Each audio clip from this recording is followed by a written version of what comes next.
Ito na yung before, ito yung after natin. Speedometer natin mga idol.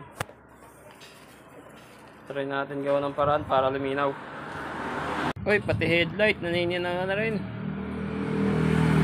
Gawan din natin ng paraan to. May brake fluid pala ako dito. Ito ang gagamitin natin dito para luminaw. Ito lang gawin natin. Kuha tayong basahan. Tsaka brake fluid. Basahin lang natin ang basahan. Tapos pahid natin dito.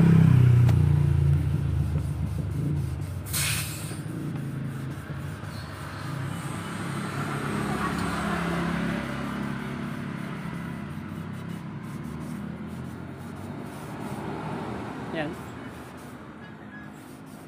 So sa loob malabo na rin, kaya kailangan sa loob mapunasan din natin.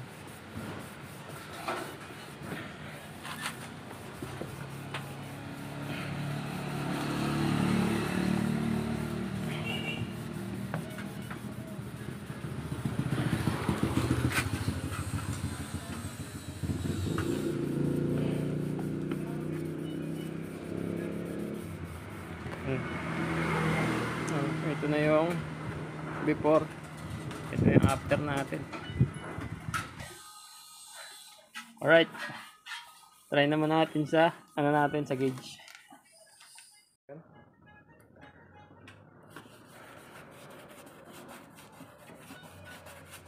O, diba?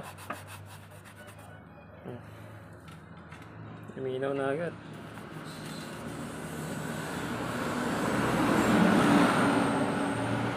Naman.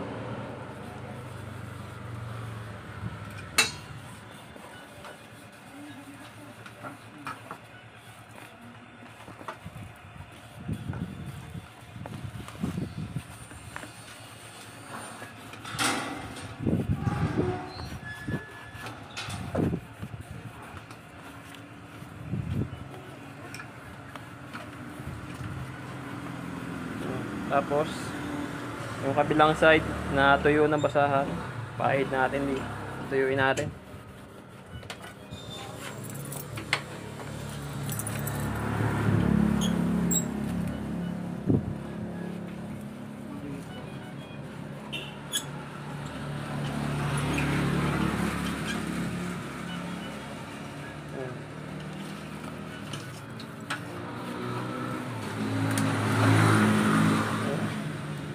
Malinaw na ulit.